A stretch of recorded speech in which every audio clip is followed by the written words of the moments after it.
Hello everyone and welcome back to Storytime with me and my main man, Billy Shakes. I have absolutely fantastic news. I finished my colouring in. I'd like to thank my mum and dad. I'd like to thank all of my primary school teachers for teaching me the joy of colouring in. I'd like to thank all of those who supported me in this tough time. It was tough, but I persevered, and I hope you can all agree it's an absolute masterpiece. Welcome back to Romeo Juliet Part 2. Let's start with a little recap of what's happened so far. So in the beautiful Italian city of Verona, two families, the Montagues and the Capulets, have gotten in trouble for fighting. And Prince Aeschylus has outlawed all fighting in the streets between the Montagues and the Capulets. Now, Romeo Montague and his friends Benvolio and Mercutio have crashed a party at the Capulets where he sets eyes on the beautiful young Juliet Capulet, and they fall in love at first sight. And he's horrified when he finds out that Juliet is in fact the daughter of his enemy. So, let's get cracking. Without further ado, Romeo and Juliet, Part 2. Romeo did not go home that night. Instead, he hid under the vines in the Capulet garden, unable to tear himself away. Juliet couldn't sleep either. She tossed and turned, and at last she went up to her balcony to quieten her turbulent thoughts in the cool stillness of the night air. "What's that light?" breathed Romeo, seeing the glow from her window and creeping out. And there, above him, he saw his love. "Oh," he sighed, "it must be the east. There's Juliet, the sun." Juliet did not know how close he was, but her thoughts were so full of him that they spilled out of her lips, and she cried out, "Oh, Romeo, Romeo, wherefore art thou Romeo? Why do you have to be Romeo, a Montague? Oh, Romeo, give up your name, be someone else, be my love, and I'll no longer be a Capulet. After all, what is a name? A rose by any other name would smell just as sweet. The name Montague means nothing to me. Oh, Romeo, take off your name, be just yourself, and in return, take all of me." Romeo emerged from the undergrowth beneath her window, smiling as if he could never stop. "I am a man, not a name. Call me love, and I'll be yours." Juliet gasped. "If my family see you, they'll murder you." "I wouldn't care. My life is not worth living unless I am with you," Romeo declared. "Marry me, Juliet, tomorrow. Why should we wait a moment more?" Juliet's feelings soared as she looked down at Romeo. "1,000 times yes," she replied, her mind reeling. But however would she escape the house and come and see him?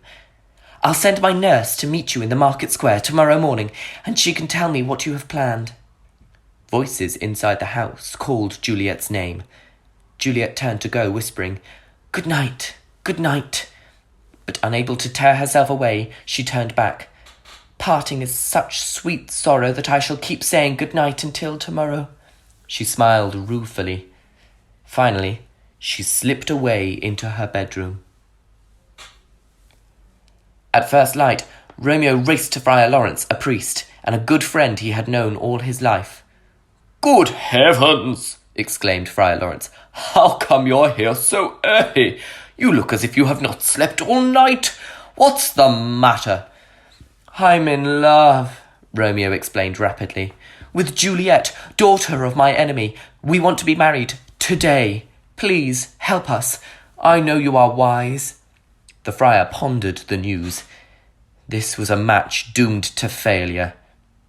Or was it?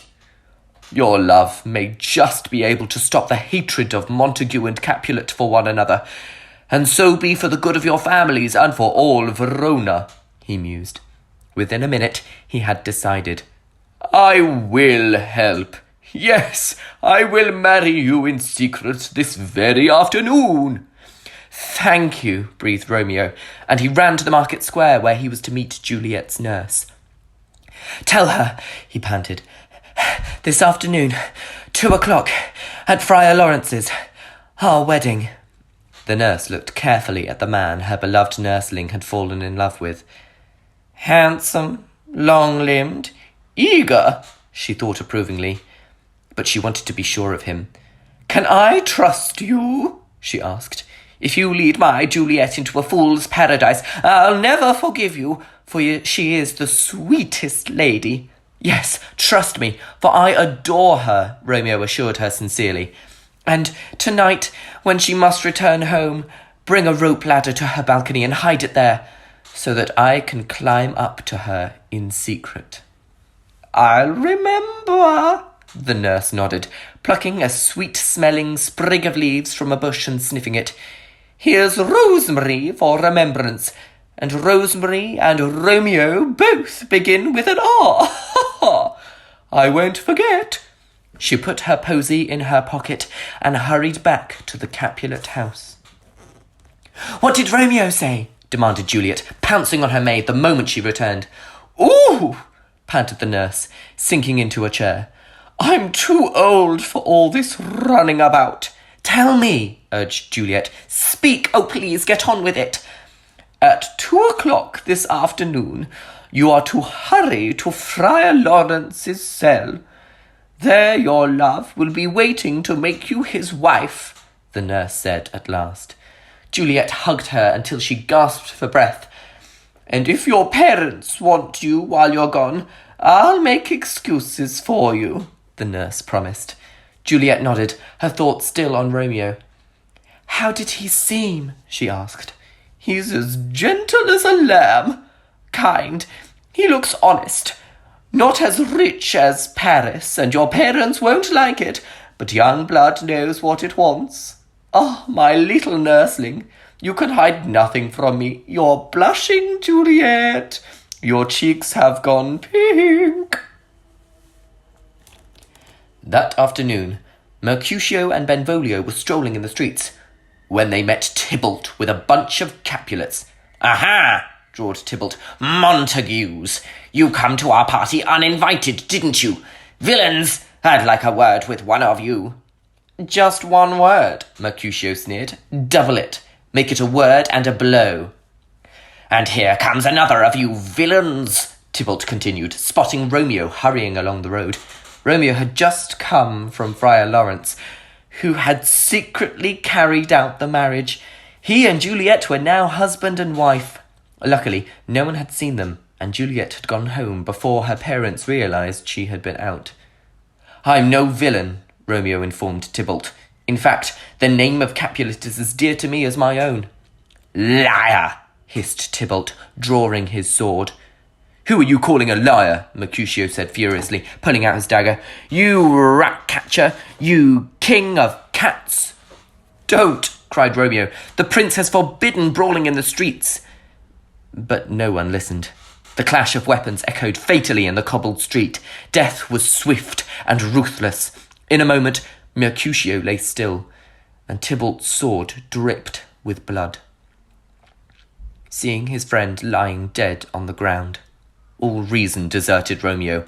Red-hot anger flooded his mind, and he leapt forward and plunged his own sword into Tybalt's heart.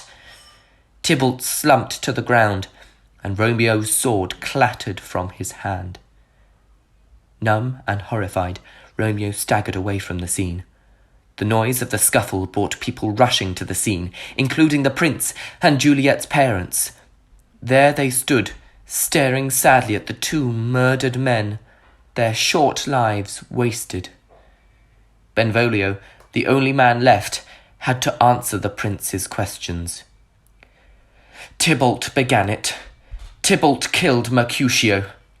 Romeo didn't want anyone to fight at all. He was trying to stop them, he explained.